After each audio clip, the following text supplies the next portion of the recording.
and welcome to another commute in bright and sunny Arizona. Once again, it's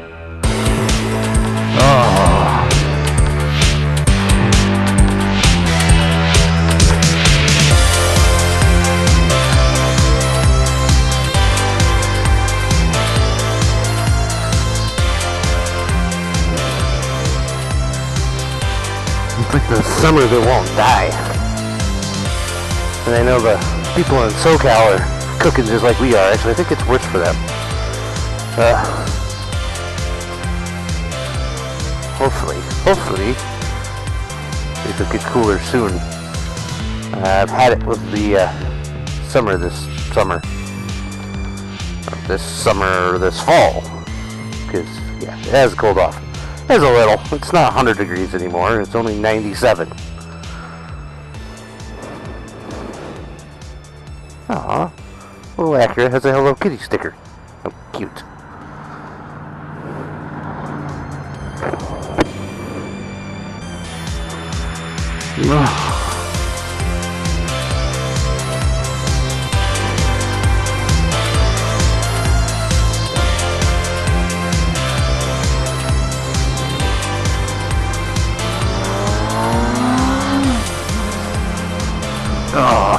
I also can't wait for this month to just kind of be over. This month's been very trying for me. I don't know about the rest of the world. I'm sure it's been trying, and I'm sure, hashtag first world problems. That what I consider trying would be trivial to most anybody else. Okay, Hyundai, let me get at you, and you can have the lane. But I'm a parts guy, which means I sell parts for a living for automobiles. I work for one of the big manufacturers, big dealership. So I know cars. I know their bits and pieces, and I'm a reasonable wrench. That's how you get into parts, is you start by wrenching on your own stuff, and then you're like, hey, I can make money at this. And then you decide, I don't really want to do it wrenching now. But there's other ways to make money in the car business. That's what the thought goes.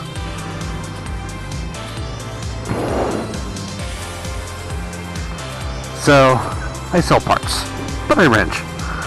I have 2 old vehicles. I got a 72 Dodge truck and a 72 Plymouth Fury.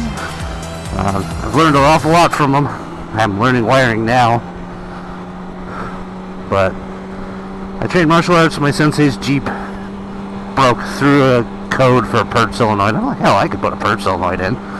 Yeah, he kicked my ass. But I did it, and I'm like, yay! And then the light didn't go away, and it's like, no. Then I go back with the scan tool, and I'd clear the code, and the code come back up. And I read the whole diagnostic tree, and yeah, it won't clear because it's a wiring issue and not a purge solenoid issue. So there's time and money wasted. And then what was the next thing that failed? Actually, I think the next thing was just doing an oil change on my old truck.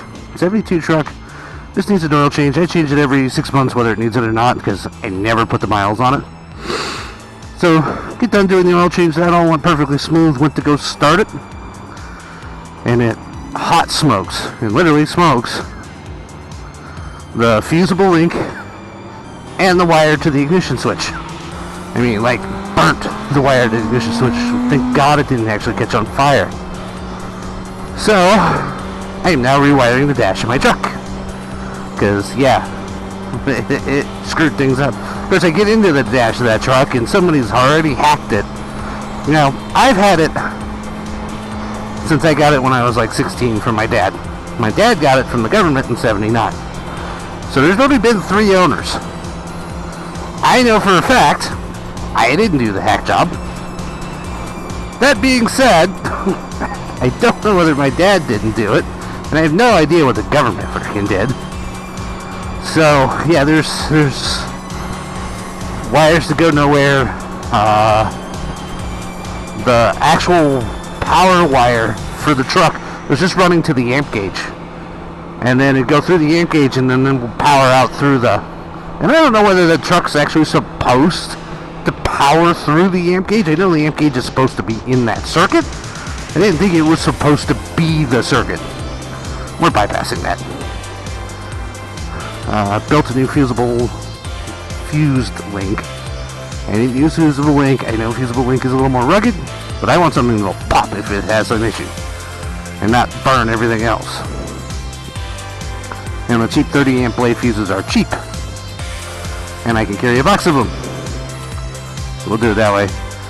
Although I still need to pull the starter and have it tested because I think it's grounded to its own case, and I think that's what started this whole thing was the new starter I put in. Yeah, I love components that are bad out of the box. It's one of my favorite things as a parts guy.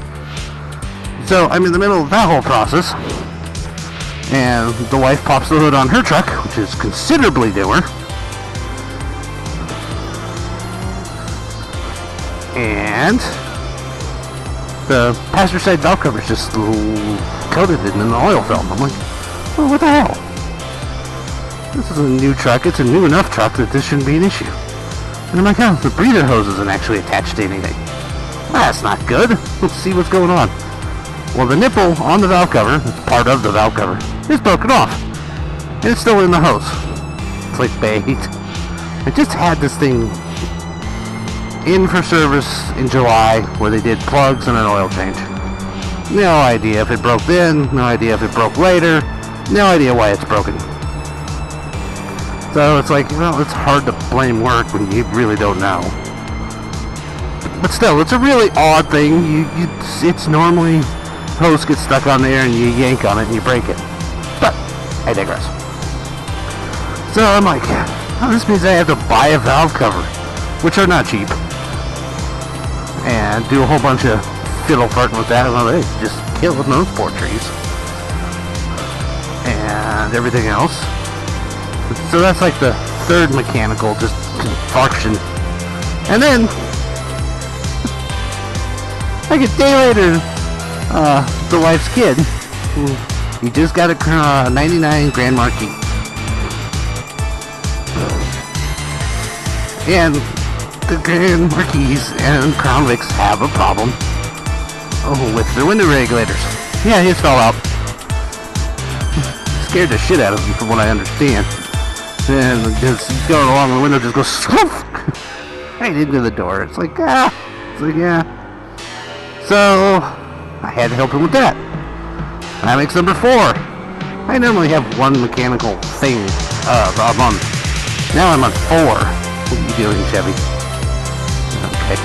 That's going to get you one car length farther ahead. Good job. At least the kid's car's fixed. The wife's car's rigged.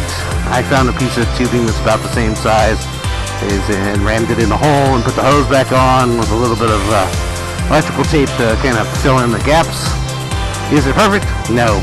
Well, hopefully get me until I get paid. Yeah, hopefully. My truck I am slowly rewiring and finding a whole bunch of other things and trying to fix things, which either means it'll be so much better when I'm done or not run at all. But hopefully.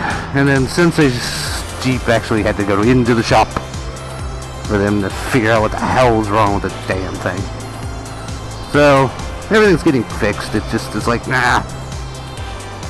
You know, when you actually think you're a wrench and you can do certain things, you know, I'm not a technician. I'm not a certified mechanic. I'm a good shade tree.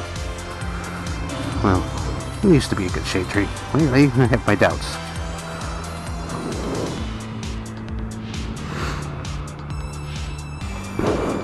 But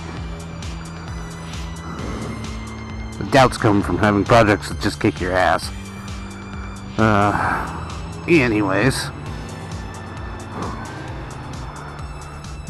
This sucks. Let's see. The semi-truck's not helping anything. Oh, bus. That explains everything. I'm fairly confident that you could apply bus to a Transit wet dream and they'd fuck it up.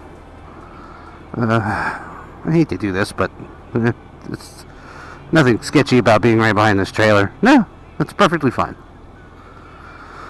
Anyways, well, I've paddled off long enough.